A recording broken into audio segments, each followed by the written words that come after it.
Seorang suami, kalau dia ingat surga, maka dia bersabar atas kekurangan istrinya dan bengkoknya seorang istri karena dia berharap setiap kesabaran yang dia berikan kepada istrinya berujung kepada rahmat untuk mendapatkan surganya Allah.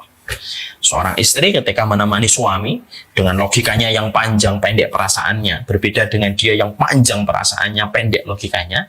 Kalau dia ingat surga, maka sesungguhnya dia akan sabar. Bismillahirrahmanirrahim.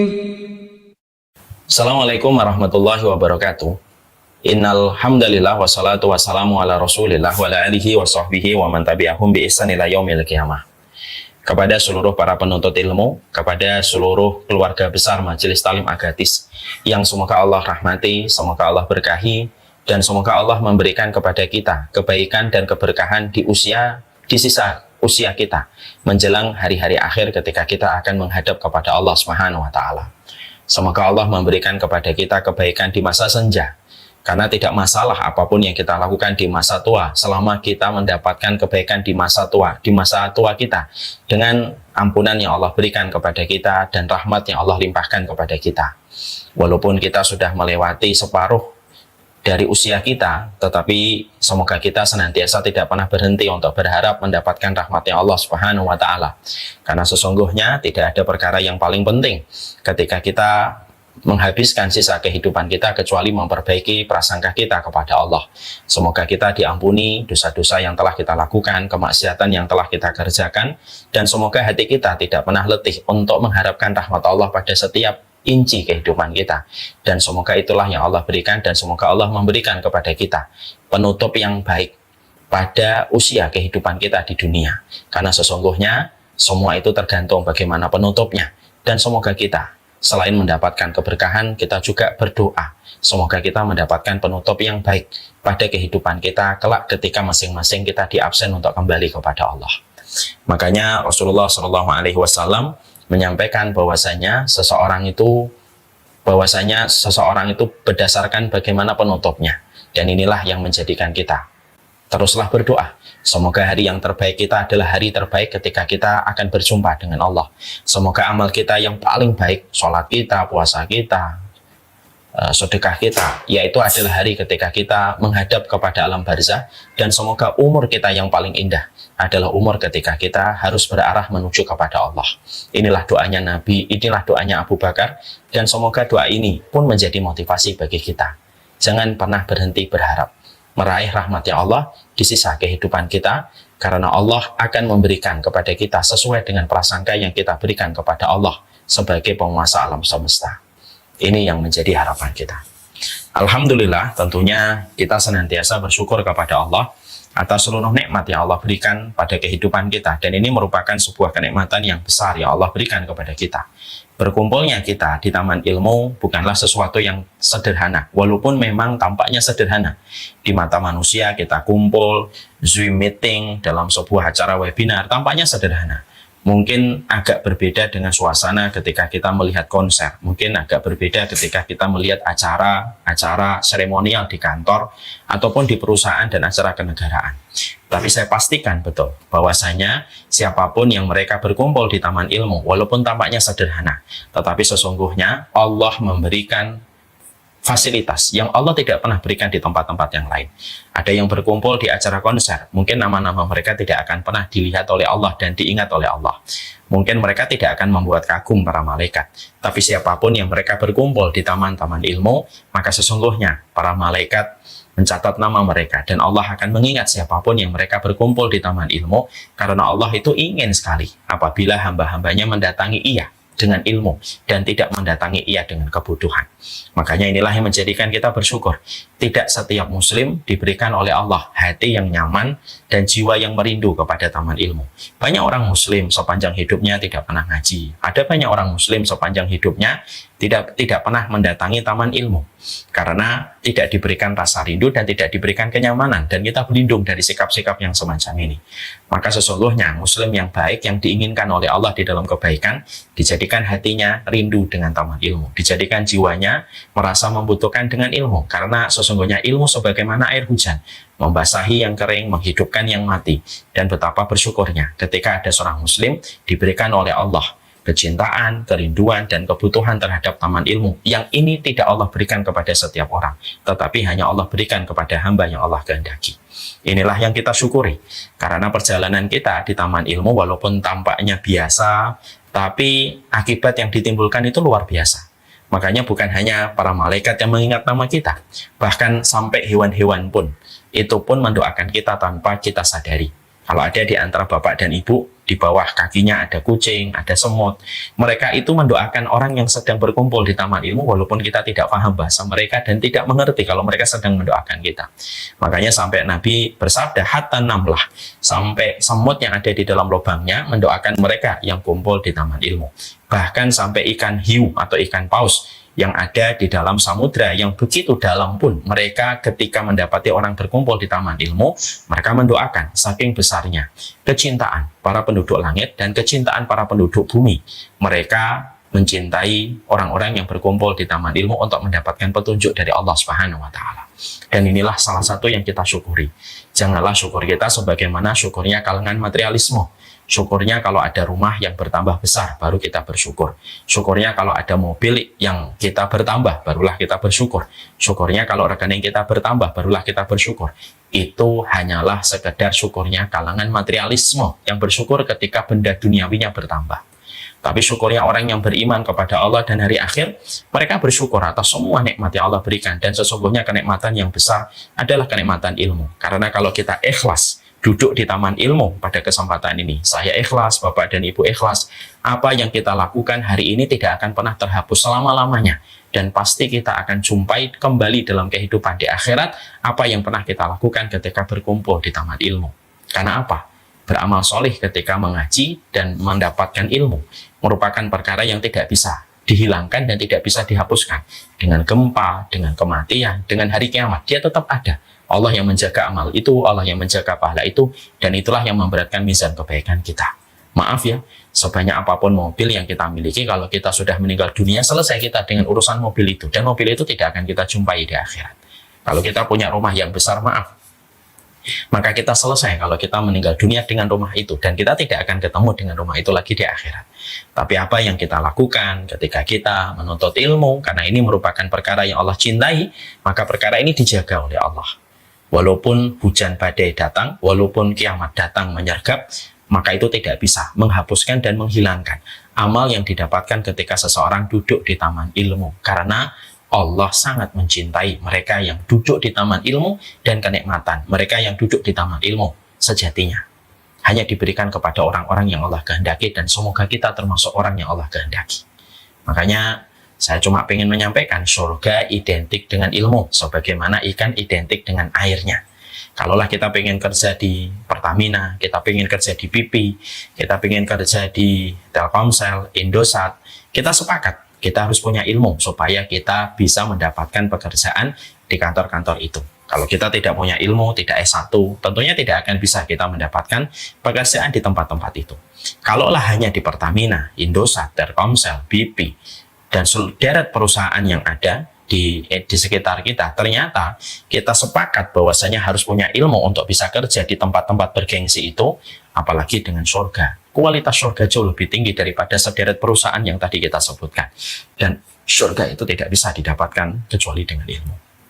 Nah, inilah yang menjadikan kita bersyukur, inilah yang menjadikan kita senantiasa merasa bersukacita dengan nikmat ilmu. Walaupun tampaknya biasa, walaupun tampaknya kita coba membuka laptop, walaupun kita join Zoom meeting, walaupun mungkin kita sembari duduk, tapi pastikan semut-semut yang ada di sekitar kakimu, kucing-kucing yang mungkin kamu lihat di sepanjang kamarmu, bahkan ketika kamu sedang membayangkan ikan paus yang ada di dalam lautan, kata Nabi yang tidak pernah salah sabdanya, mereka mendoakan siapapun yang berkumpul di taman ilmu. Dan inilah yang menjadikan kita bersyukur atas nikmat yang luar biasa ini, dan semoga Allah selalu memberikan nikmat butuhnya kita kepada ilmu. Nikmat ilmu ini akan tetap kita rasakan selama kita selalu merasa bodoh dan tidak merasa pintar. Imam Syafi'i berkata, orang kalau belajarnya ilmu benar, maka selama dia belajar ilmunya benar, maka kalau dia merasa bodoh. Kalau dia selalu merasa bodoh, berarti proses belajarnya selalu merasa benar. Semoga kita tidak sombong Dengan ilmu yang telah kita pelajari, dengan ilmu yang telah kita kaji, dan dengan banyaknya kajian bersama ustadz-ustadz yang kita kenal. Jangan menjadikan sombong. Karena ilmu sebagaimana air, dia tidak pernah menyapa kecuali ke tempat yang rendah. Dan ilmu tidak akan pernah menyapa hati yang meninggi. Tapi sesungguhnya ilmu hanya berkumpul pada hati yang merendah. Kalau ada di antara kita yang sudah bisa mengamalkan sunnah, syukur sama Allah. Jangan gampang menyesatkan orang lain. Kalau ada di antara kita yang sudah melakukan taat, maka sesungguhnya ketaatan kamu merupakan bagian dari pertolongan Allah. Jangan jumawa. Kalau ada di antara kita yang belum melakukan taat, jangan berputus asa dari pertolongan Allah. Mungkin besok, mungkin lusa kamu akan mendapatkan pertolongan Allah. Yang taat tidak membenci mereka, teman-temannya yang masih berjibaku dengan berbagai macam hal yang kurang, dan teman-teman yang berdosa tidak membenci mereka yang taat. Maka inilah yang akan menjadi sumber keberkahan bagi ilmu. Kepada Allah kita bersyukur atas nikmat yang besar ini. Kita pada kesempatan hari ini akan melanjutkan sebuah kajian yang sebenarnya sudah kita bahas beberapa bulan yang lalu. Pembahasan yang kita sampaikan pada saat itu adalah pembahasan ketika berkunjungnya majelis taklim ke rumah dakwah, rumah kreativitas dakwah Syamilah. Kita pada saat itu menyampaikan bahwasanya masalah surga itu adalah bukan masalah yang kecil, tetapi masalah surga itu adalah masalah besar. Banyak di antara kita memiliki sebuah pola yang tidak terlalu ideal dan bagus. Kita menyempitkan makna surga, bahwasanya surga itu tidak pernah menjadi sebuah narasi yang kita hadirkan pada kehidupan. Padahal kita paham, mengimani surga itu merupakan bagian dari rukun iman. Karena mengimani hari akhir, termasuk komponen hari akhir itu adalah mengimani surga.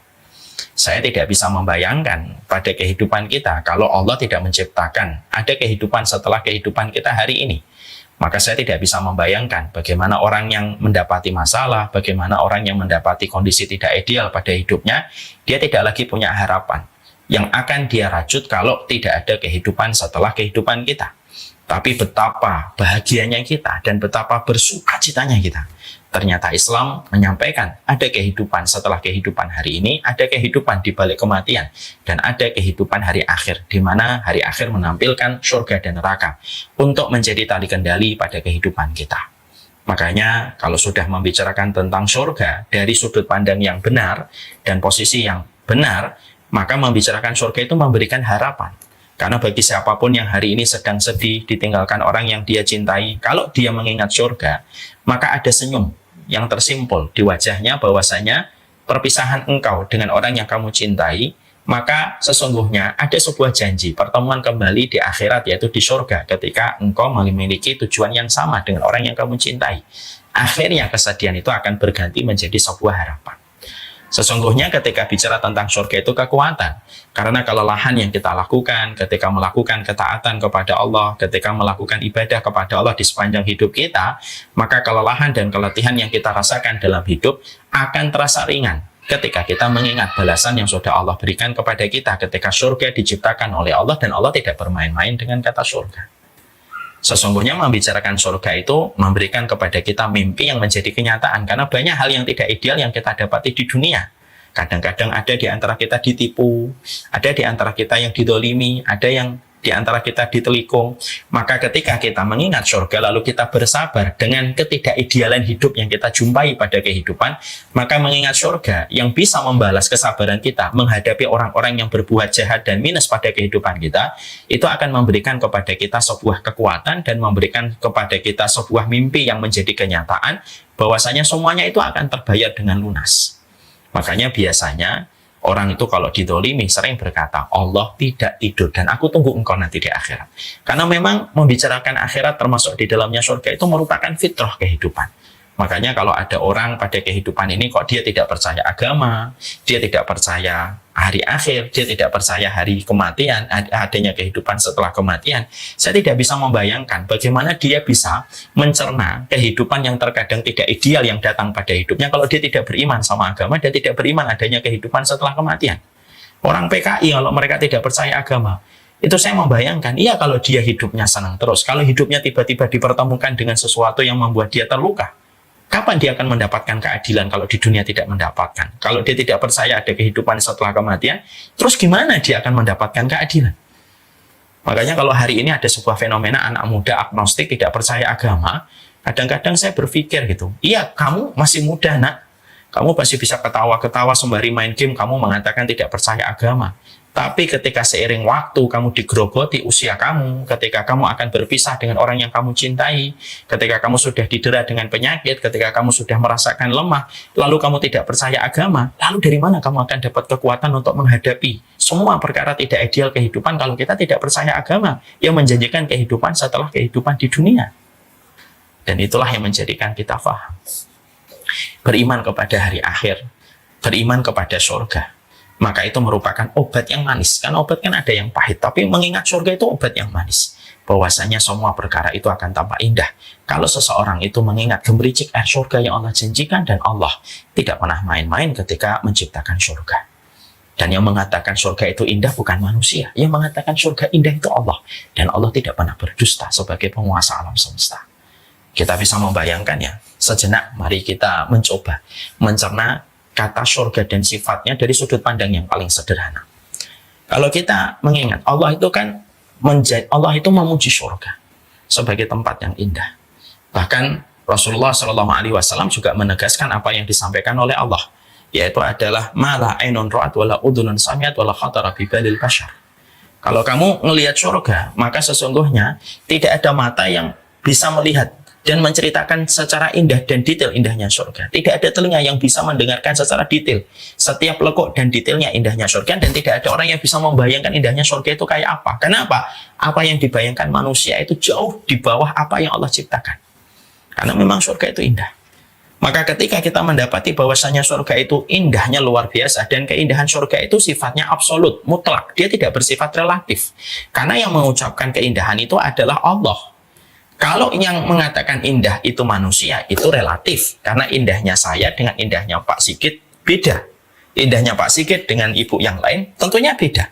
Saya kalau dikatakan indah itu adalah ketika saya punya rumah di puncak gunung, hawanya dingin, tapi gampang mendapatkan air, gemericik airnya itu terdengar ketika saya tidur, maka itu indah. Tapi mungkin sebagian dari kita yang ada di sini mungkin tidak setuju. Oh, saya lebih senang kalau mendengarkan deburan ombak di pinggir pantai ketika rumah saya langsung melihat ke pantai dan ke lautan, Ustaz. Karena indahnya manusia itu relatif. Tapi kalau indahnya Allah itu mutlak. Kalau yang mengatakan surga itu indah, saya tidak usah percayalah. Mungkin saya punya kriteria keindahan yang berbeda dengan kriteria keindahan yang dimiliki Bapak dan Ibu. Tapi kalau yang mengatakan indah itu Allah, itu tidak ada debat.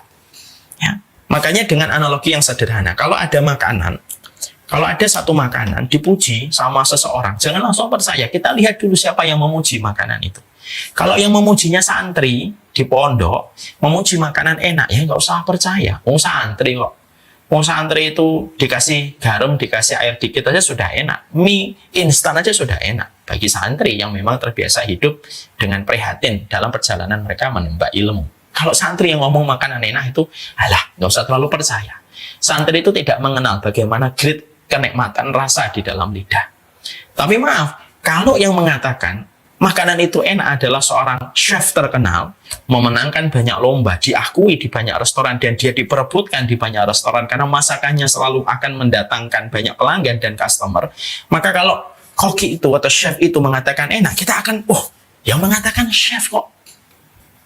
Itu analogi basic. Kalau dalam bahasa agama itu kias aula. Itu analogi basic. Kalau yang mengatakan surga itu indah, saya, Pak Sigit, Mas Anies, mungkin itu biasa. Tapi ketika yang mengatakan surga itu adalah indah, adalah Allah yang menciptakan alam semesta, berarti tidak ada debat. Dan itulah yang Allah ciptakan. Dan Allah tidak pernah bermain-main dengan surga. Dan itulah janji yang Allah berikan kepada kita. Dan betapa bahagianya kita. Betapa bahagianya kita ketika kita hidup pada satu agama yang memberikan kepada kita sebuah narasi keimanan bahwasanya kehidupan di dunia hanyalah sebentar, tidak sebanding dengan kehidupan di akhirat yang di dalamnya ada surga yang disifati oleh Allah dengan kata selama-lamanya dan tidak ada lagi kematian. Makanya Bapak dan Ibu pernah membaca satu riwayat, ada satu riwayat yang disampaikan oleh Rasulullah SAW bahwasanya manusia, ketika manusia itu semuanya sudah di akhirat, lalu neraka dan surga sudah diperlihatkan oleh Allah Subhanahu wa taala, maka salah satu makhluk yang dipanggil oleh Allah itu adalah kematian. Ainal maut?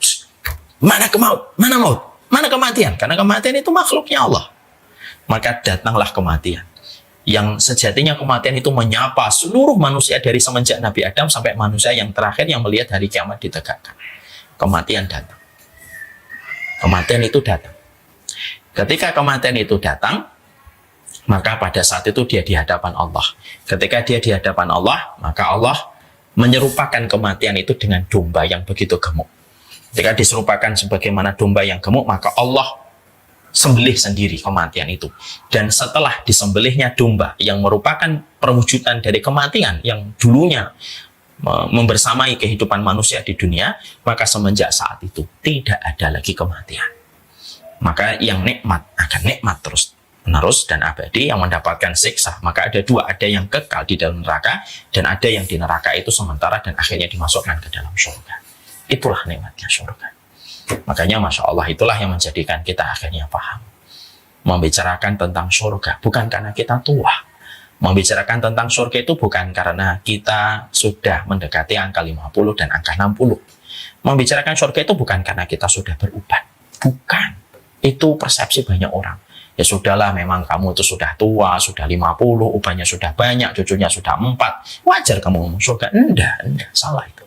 Kita membicarakan surga karena surga itu harapan. Surga itu adalah mimpi yang menjadi kenyataan. Surga itu adalah kekuatan. Surga adalah asa. Yang semuanya itu akan kita peroleh pada kehidupan ketika kita beriman dengan benar pada konsep kita mengimani surga setelah adanya kematian yang menimpa pada kehidupan kita. Seorang suami, kalau dia ingat surga, maka dia bersabar atas kekurangan istrinya dan bengkoknya seorang istri karena dia berharap setiap kesabaran yang dia berikan kepada istrinya berujung kepada rahmat untuk mendapatkan surganya Allah. Seorang istri ketika menemani suami dengan logikanya yang panjang pendek perasaannya, berbeda dengan dia yang panjang perasaannya pendek logikanya. Kalau dia ingat surga, maka sesungguhnya dia akan sabar. Karena dia tahu, saya bersabar sama suami bukan karena suami, tapi karena saya tahu di balik punggung suami saya, Allah meletakkan 8 pintu surga yang akan memanggil saya kalau saya mendapatkan itu. Kalau orang itu mengingat surga, seorang ibu mendapati anaknya dengan berbagai macam kekurangan, dia akan bersabar. Bahkan kita tentunya mendapati banyak orang diuji oleh Allah. Anaknya ada yang lahir dalam kondisi jantung bocor, ada anak yang lahir dalam kondisi Down syndrome, ada yang lahir cerebral palsy, dan sederet yang menjadi ujian bagi mereka sebagai orang tua. Tapi banyak orang tua yang justru tegar mendapatkan titipan itu. Apa kuncinya? Kuncinya bukan multivitamin. Kuncinya bukan olahraga.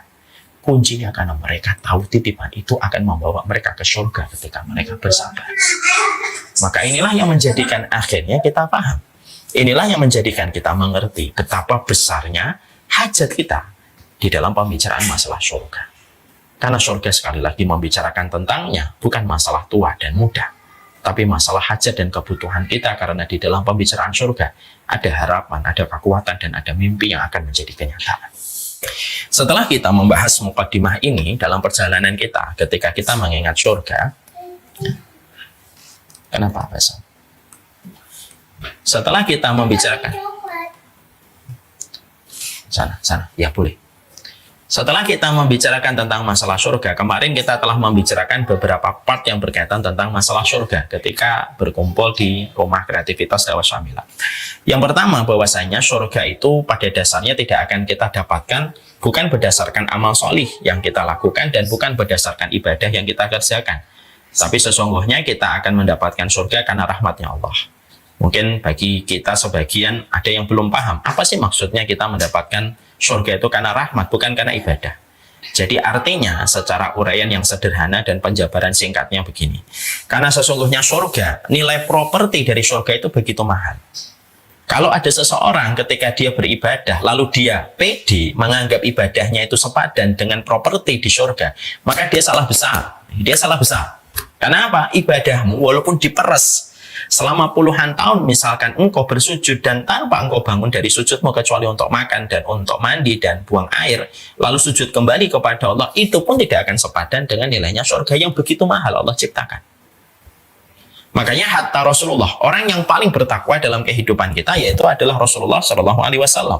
Nabi itu orang yang paling bertakwa dalam kehidupan kita, itu Rasulullah Shallallahu Alaihi Wasallam. Tapi ketika Nabi adalah orang yang paling bertakwa pada kehidupan, Nabi pun memasuki surga bukan karena amal solihnya, tetapi karena rahmat Allah. Kenapa? Karena setiap amal yang dilakukan manusia, hatta Rasulullah sekalipun, ketika amal itu dikonversi dengan bahasa algoritma yang sama dengan propertinya surga, maka amal manusia itu, hatta Rasulullah pun tidak sebanding dengan nilai properti surga yang begitu mahal. Makanya akhirnya kita mendapatkan surga itu karena rahmatnya Allah. Yang memantaskan kita untuk mendapatkan surga itu adalah sebatas, yaitu semata-mata karena rahmatnya Allah. Rahmat Allah inilah yang menjadikan akhirnya kita itu mendapatkan surga. Makanya ada sebuah kisah yang saya sampaikan, kisah nyata yang diceritakan kembali oleh baginda Nabi SAW. Ada seorang laki-laki dari Bani Israel yang mereka beribadah kepada Allah selama 500 tahun. Ketika meninggal dunia dihadapkan kepada Allah, Allah menyuruhnya ketika amal kebaikannya lebih banyak daripada amal keburukannya, maka Allah menyuruh dia, masuklah kamu ke dalam surga. Maka pada saat itu Allah menyampaikan, masuklah ke surga karena rahmatku. Tapi orang ini berkata, saya masuk surga karena amalku ya Allah. Kamu masuk surga itu karena rahmatku, kata Allah. Maka Allah menyuruh para malaikat untuk menghitung ulang amalan laki-laki ahli ibadah ini selama 500 tahun dia beribadah, dihitung kembali oleh malaikat. Setelah dihitung kembali oleh para malaikat, lalu para malaikat itu disuruh oleh Allah, suruh amal ibadah itu untuk mengganti nikmatku yang aku berikan kepadanya di dunia dulu. Baru nanti untuk menghitung nikmat yang aku janjikan untuknya dan aku sediakan untuknya di surga. Malaikat dengan begitu cepat langsung menghitung kembali amal itu, mengkonversi untuk mengganti nikmat yang didapatkan olehnya ketika hidup di dunia. Para malaikat langsung berkata, di mana malaikat tidak pernah berdusta dan tidak pernah salah menghitung. Ya Allah, ternyata amal ibadahnya selama 500 tahun hanya cukup membayar kenikmatan mata sebelah, itu pun masih kurang. Belum kenikmatan mata lagi yang sebelah, belum kenikmatan hidung, belum kenikmatan telinga, belum kenikmatan jantung, lambung, liver, kemaluan, kaki, itu belum semuanya ya Allah. Orang itu baru tersadar dan akhirnya dia memasuki surga karena rahmat.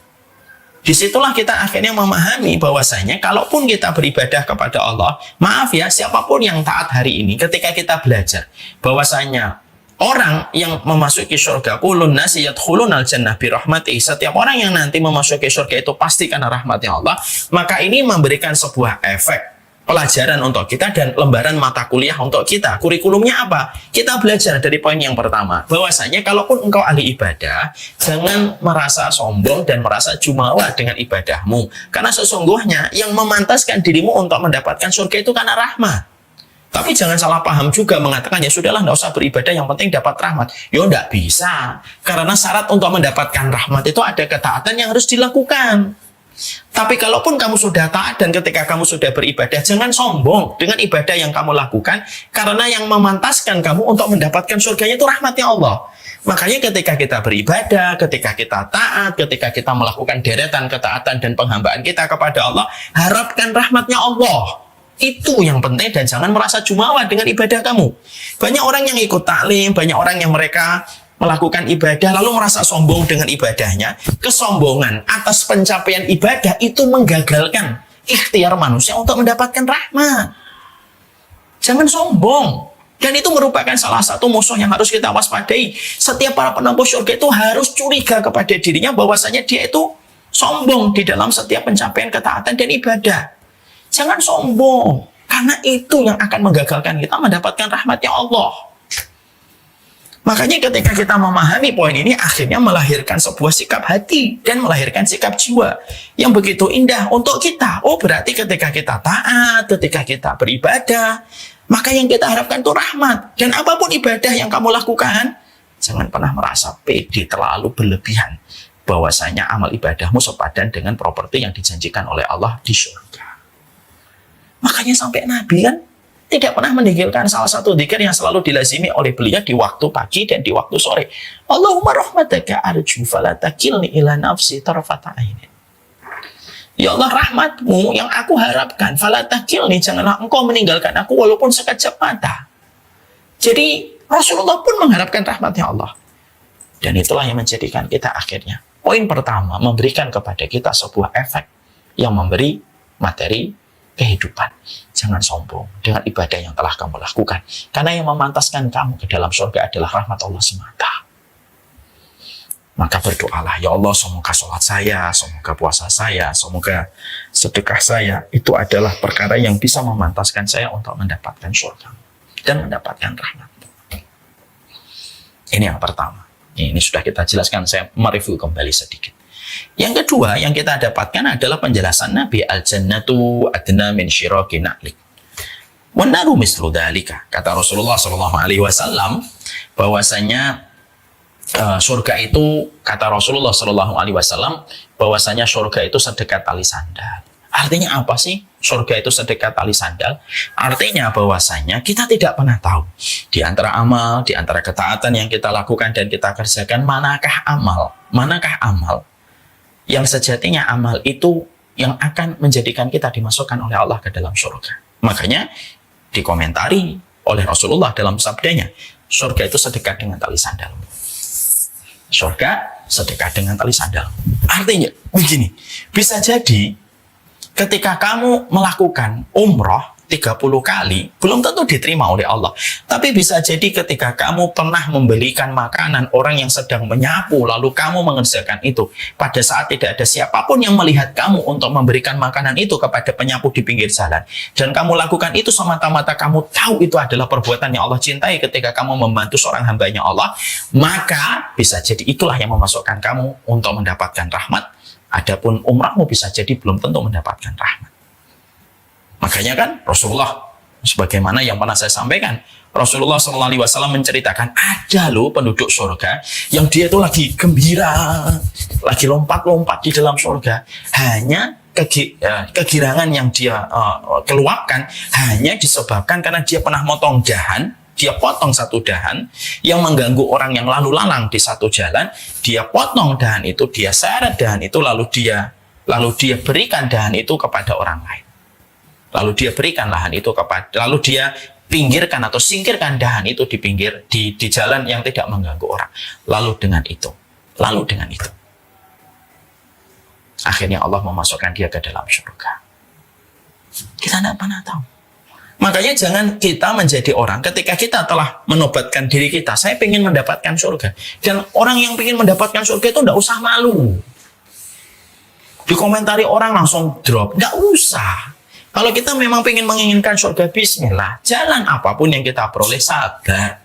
Karena sesungguhnya pendaki gunung tidak akan sampai di puncak kalau dia memperhatikan somat komentar. Orang kalau mendaki gunung itu tertuju pas langsung di puncaknya. Dan ketika dia tidak terlalu memperhatikan komentar dan setiap omongan orang, maka dia akan sampai di puncak. Nah, para penempuh surga pun sama. Maka ketika kita sebagai penempuh jalan ke surga, jangan suka memilih-milih. Jangan suka picking. Jangan suka milih-milih amal. Selama amal itu mampu kita lakukan dan kita kerjakan. Dan berharaplah bisa jadi di antara amal yang kamu pandang sebelah mata, tapi ketika kamu melakukan itu, tidak ada yang mendorong hatimu semata-mata karena Allah, bisa jadi amal itu dibeli sama Allah dengan rahmatnya.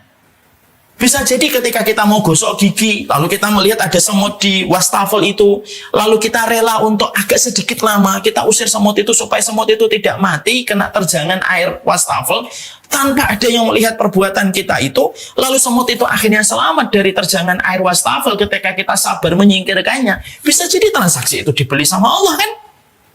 Bisa jadi ada seseorang yang ketika dia mendapati di jalanan banyak paku-paku yang menyebabkan ban-ban motor tertancap dan bisa mengakibatkan kecelakaan fatal. Lalu dia mengambil magnet, ditancapkan magnet pada sebidang tongkat. Lalu dia ambil itu paku-paku kecil yang menempel di sepanjang jalan. Akhirnya banyak orang yang selamat. Walaupun orang yang di jalan itu tidak pernah sadar dia telah dibantu sama olehnya dan orang tidak pernah notice kepadanya. Tapi bisa jadi itu yang dibeli sama Allah. Bisa jadi ketika kita masuk masjid, lalu kita menjumpai ada sesuatu yang kurang beres di masjid, lalu kita bereskan karena kita tahu ini rumahnya Allah. Walaupun tampaknya sederhana, tapi ketika datang dari hati yang ikhlas, tidak ada yang mengkondisikan kita melakukan itu kecuali karena koneksi kita dengan Allah sedang terjaga, lalu melakukan itu, Allah yang beli. Dan itu yang menjadikan akhirnya nilai dari barang itu sangatlah mahal di sisi Allah untuk mendapatkan surga. Jangan picky sama amal. Ya. Walaupun terkadang kita cuma jawab WA, ada orang tanya, kita menjawab WA-nya. Tidak apa-apa. Tapi disitulah kita belajar poin yang kedua. Sesungguhnya surga itu sedekat tali sandal. Yang ketiga, Yang kita jumpai adalah sesungguhnya ketika kita mendapati jalan ke surga itu adalah sesungguhnya surga itu ada 8 amal, ada 8 pintu.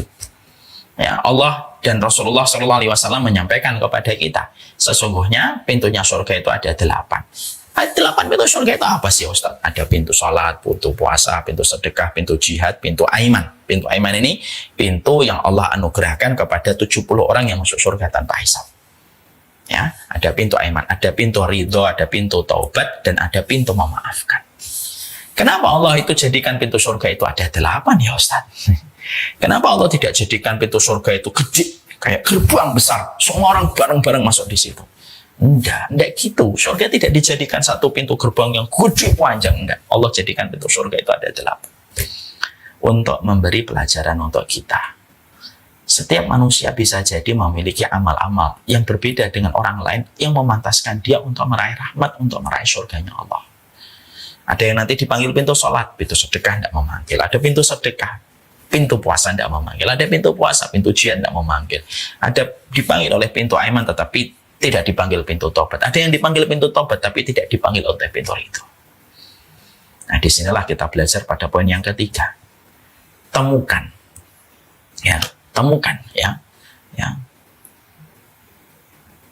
apa rezeki amal yang Allah berikan kepadamu. Ya, temukan rezeki amal yang Allah bagikan kepada dirimu. Makanya kalau kita memahami 8 pintu surga itu, kita tidak usah memaksakan orang untuk sama dengan kita. Wah, teman saya jarang puasa Ustaz.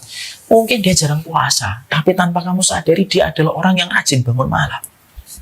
Wah, teman saya jarang tahajud Ustaz. Mungkin jarang tahajud, tapi tanpa kamu sadari dia adalah orang yang ringan di dalam bersedekah, dan bisa jadi dia mungkin yang dipanggil oleh pintu sedekah. Malah teman saya jarang puasa sunnah, jarang sholat malam Ustaz. Mungkin, tapi dia bisa jadi orangnya itu hatinya itu lembut gitu loh. Gampang memaafkan orang walaupun dia terdolimi. Dia selalu memaafkan dan akhirnya dia dipanggil oleh pintu memaafkan. Ada orang dulunya begini-begini, bisa jadi dia dipanggil oleh pintu taubat.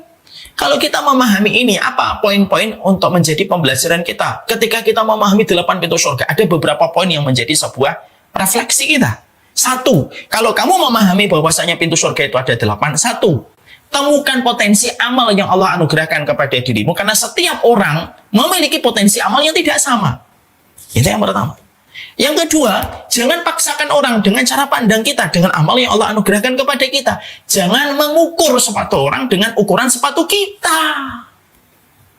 Harusnya dia itu rajin tahajud. Mungkin harusnya begitu, tapi mungkin bisa jadi dia memang lemah dalam tahajud, tapi gampang dalam berpuasa. Akhirnya menjadikan kita tuh gampang husnudon sama orang dan tidak gampang merendahkan orang lain dengan ibadah yang dicapai olehnya. Yang ketiga, dengan kita memahami bahwasanya 8 pintu surga itu apa? Menjadikan kita akhirnya berusaha terus untuk mempertajam anugerah rezeki amal yang Allah berikan kepada kita, dan kita jaga. Semoga itu bisa memantaskan kita ke dalam surga. Emang saya bercita-cita dipanggil 8 pintu surga? Tidak boleh Ustaz. Boleh, tapi itu tidak gampang. Siapa salah satu di antara orang yang dipanggil oleh 8 pintu surga? Abu Bakar.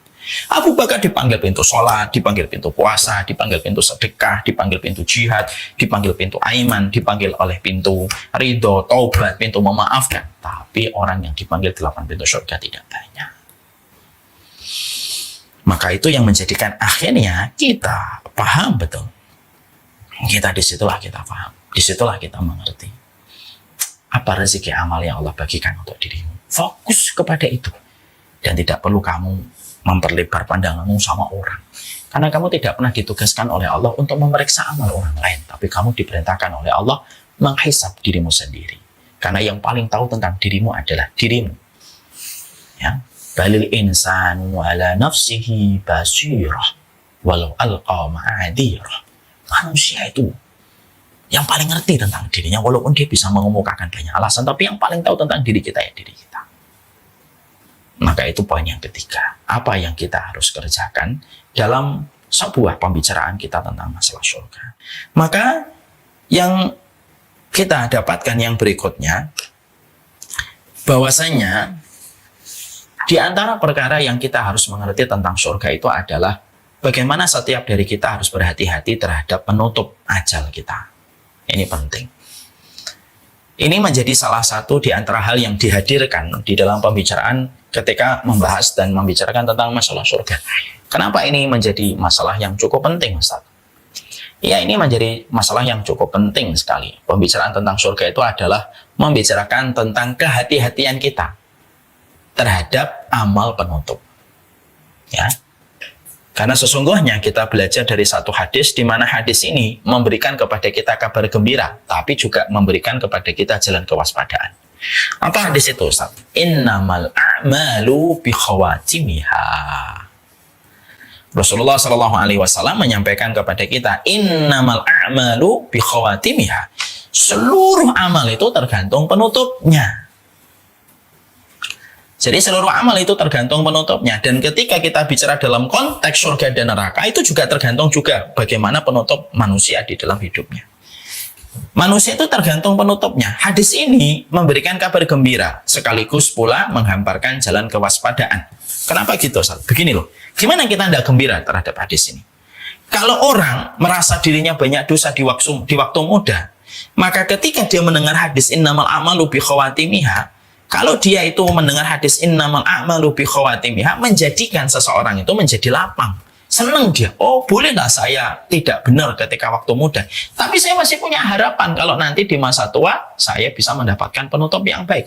Banyak orang yang di masa mudanya acak adut, berantakan, tetapi ujung di masa tuanya mendapatkan husnul khatimah. Ketika dia memperbaiki ketika dia memperbaiki hidupnya pada sisa kehidupannya sebelum meninggal dunia. Masya Allah. Kita kan tidak pernah tahu. Hadis ini juga membangun kewaspadaan untuk kita. Kewaspadaan itu apa? Hai orang yang taat, jangan buru-buru merasa pede dengan ketaatan kamu, lalu kamu tidak pernah meminta supaya diberikan istiqomah dan husnul khatimah. Kenapa? Banyak orang yang bertabur ketakwaan di awal hidup, tapi minus ketakwaan ketika dia meninggal dunia. Su'ul khatimah. Bukankah ada muadzin yang bertahun-tahun menjadi muadzin, tetapi matinya menjadi murtad? Bukankah ada ahli ibadah yang hidupnya di kuil selama puluhan tahun dia beribadah, tapi matinya murtad? Makanya akhirnya ketika kita memahami poin yang keempat pada pembicaraan yang mengarah tentang masalah surga ini, disitulah kita akhirnya paham, disitulah kita akhirnya mengerti. Oh, penting sekali untuk memperhatikan pada sisa kehidupan kita sebelum kita berakhir pada penutup hari kita. Makanya kita harus paham, surga itu kadang terlihat bagaimana proses kematian seseorang itu akan kelihatan bangkunya itu di surga atau di neraka. Karena setiap manusia itu pada dasarnya dan pada basicnya sudah Allah perlihatkan itu. Bangkunya surga dan bangkunya neraka itu sudah Allah perlihatkan. Ketika Allah sudah memperlihatkan bangku surga dan bangku neraka, maka pada dasarnya kematian seseorang itu akan menyingkap. Ya. Sebuah sinopsis, apakah dia akan mendapatkan bangku surga atau bangku neraka. Jadi kalau ada orang diwafatkan oleh Allah dalam kondisi sujud, diwafatkan oleh Allah dalam kondisi rukuk, diwafatkan oleh Allah dalam kondisi taat ketika dia sedang beribadah kepada Allah, maka pada dasarnya itu sinopsis. Dia mendapatkan bangku di surga dengan Allah memberikan kepadanya kematian husnul khatimah. Sebagaimana ketika ada seseorang, naudzubillah min dzalik, wa nasallallahu alaihi wa afiyah. Kalaupun ada seseorang ketika dia dimatikan oleh Allah, lalu dalam kondisi dia bermaksiat, melakukan dosa-dosa besar, ketika dia bermaksiat dan melakukan dosa-dosa besar itu, bisa jadi itu merupakan sinopsis. Allah memperlihatkan kepadanya bangkunya itu di neraka dengan kematian su'ul khotimah yang dia jumpai. Ya. Makanya Masya Allah, hadis tadi itu kayak sebuah energi baru untuk kita. Kalau ada di antara bapak dan ibu yang memang tidak ideal hidupnya dalam ketaatan ketika di masa muda, belum telat. Yang dilihat oleh Allah penutupnya kayak apa. Memang idealnya adalah di waktu muda taat, terus bertahan sampai meninggal dunia. Tapi apalah daya, kehidupan muda sudah dilewati dan sangat mustahil untuk diputar kembali. Maka yang kita lakukan, bolehlah kita kehilangan di masa muda, tapi jangan kehilangan di masa tua sebelum penutup itu datang. Surga, bangkunya diperlihatkan ketika seseorang itu dimatikan dalam kondisi husnul khatimah. Dan setiap dari kita, mungkin di sini ada ratusan yang hadir, punya kesempatan yang sama untuk mendapatkan husnul khatimah. Dimulai dari sebuah keyakinan yang kita dorong menjadi sebuah harapan yang kita rangkai dengan sebuah ikhtiar dan ketaatan. Ingat ya, ada sebuah hadis yang diriwayatkan oleh Imam Hakim. Hadis ini indah betul. Hadis ini diceritakan oleh Rasulullah SAW. Innallaha idza ahabba dan asalahu. Qalu wa ma asalahu ya Rasulullah. Qala yuwaffiqu lahu amalan salihan hatta idza baina yaday ajalihi hatta yarda anhu jiranuhu wa man hawlahu. Ada sebuah riwayat yang bagus sekali. Allah itu kalau senang sama seorang hamba, kata Nabi, Allah memberikan kepadanya pemanis. Asalahu. Asalahu itu dikasih pemanis. Para sahabat lalu bertanya kepada baginda Nabi, "Wama asalahu ya Rasulullah?" Apa itu artinya pemanis yang Allah berikan kepada hamba yang Allah kehendaki? Maka Nabi langsung menjawab, "Yuwaffiqu lahu amalan salihan idza baina yaday ajalihi hatta yarda anhu jiranuhu wa man hawlahu." Jadi kalau Allah itu memberikan pemanis itu artinya begini, wahai sahabat-sahabatku. Allah itu kalau cinta sama seorang hamba, ridho sama seorang hamba, maka ketika hamba itu mendekati garis ajal, ini orangnya, ini garis ajal. Ketika orang itu sudah mendekati garis ajal, maka Allah sibukkan orang ini dulu dengan perkara-perkara yang Allah ridhoi. Yang asalnya jalan, dibuat sholat. Yang asalnya kerja, dibuat umroh. Yang asalnya dia sedang kemana-mana, dibuat dia membaca Al-Quran. Ketika mereka sedang melakukan perkara yang diridhoi oleh Allah, waktu berjalan, mendekati, dan akhirnya menginjak garis ajal. Dimatikanlah dia. Ketika sedang sholat, ketika sedang tilawah, ketika sedang umroh, ketika sedang menjalankan puasa. Pada saat itulah dia dimatikan. Pada kondisi ibadah yang Allah ridhoi dari manusia. Akhirnya dia meninggal dunia pada kondisi husnul khatimah. Yardo anhu jiranuhu wa man hawlahu. Ridho kepadanya. Ridho kepadanya. Orang-orang yang di sekitarnya. Dan orang-orang yang kemudian, orang-orang yang mengetahuinya. Sampai akhirnya ridho kepadanya. Dan itulah pemanis. Kita ini tidak bisa merencanakan kematian kapan. Kalau kita ditanya kapan haji, kita masih bisa nyebutkan kapan haji. 2 tahun lagi saya haji, Ustaz. Haji plus. Tahun ini saya haji, Ustaz. Haji furoda sama Ustaz. Ya, insya Allah. Kalau kita ditanya, kapan menikahkan anak? Mungkin kita masih bisa nyebutkan tahunnya. Insya Allah tahun ini saya akan menikahkan anak. Sudah lamaran, sebentar lagi tinggal nikah, Ustaz.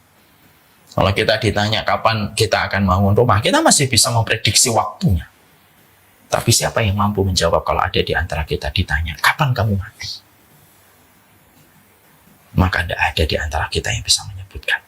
Yang tahu seseorang akan mati hanya satu. Allah yang menciptakan alam semesta. Hatta malaikat maut pun tidak tahu ajal seseorang. Sampai Allah yang memberikan tugas kepada dia untuk mencabut. Fulan. Dan tidak ada kematian yang betul-betul Allah cintai dan Allah rencanakan dengan sedetail rencana itu kecuali adalah Allah kepada hamba yang Allah cintai. Makanya pada poin yang keempat yang betul-betul penting, kalau kita merupakan penempuh jalan surga, karena banyak yang terkadang, Ustadz saya di masa mudanya berantakan. Ya Allah Ustadz saya pernah melakukan dosa ini dan dosa itu. Tidak apa-apa. Kalau memang itu sudah terjadi, jangan diulangi.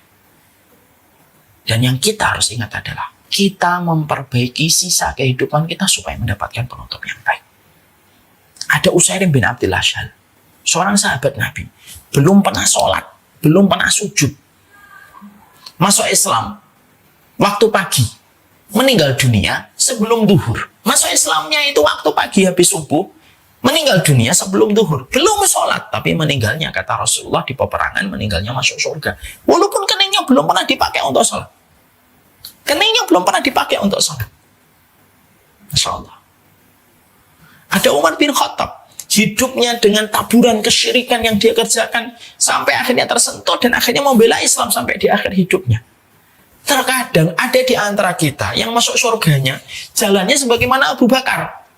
Memang dari mudanya memang sudah terjaga terus sampai beliau menjemput ujalnya kepada Allah. Tapi ada yang terkadang hidupnya harus berliku-liku dengan berbagai macam ketidakidealan dia. Ketika jatuh terperangkap kepada kemaksiatan dan dosa, tapi tetap ujungnya manis dengan surga ketika dia tahu penutup itulah yang dia dapatkan terbaik di sisi Allah Subhanahu wa taala.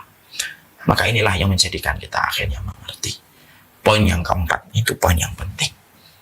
Ya, siapapun yang membicarakan surga, hati-hati dan waspada terhadap penutup.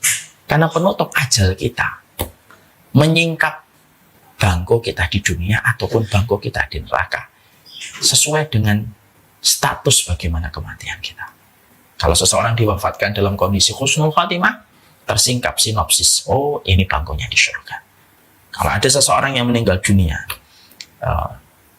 dalam kondisi su'ul khatimah, tersingkap, oh bisa jadi bangkunya di neraka. Dan ini poin yang keempat. Ya, insya Allah mungkin ini yang kita sampaikan sudah setengah 12, sudah 1 jam lebih tanpa terasa. Apa yang kita bicarakan walaupun mungkin baru nambah 1 poin, tapi sejatinya memang materi itu kita tidak tertuntut dengan kuantitasnya, tapi kita tertuntut dengan kualitas yang kita peroleh dan kita dapatkan. Moga-moga makna keberkahan kita peroleh dengan apa yang kita kaji bersama di Taman Ilmu ketika membicarakan surga. Allah merahmati saya, merahmati keluarga saya, dan semoga Allah merahmati Bapak dan Ibu yang hadir pada kesempatan hari ini. Semoga kita bertemu di dunia, bertetangga di surga.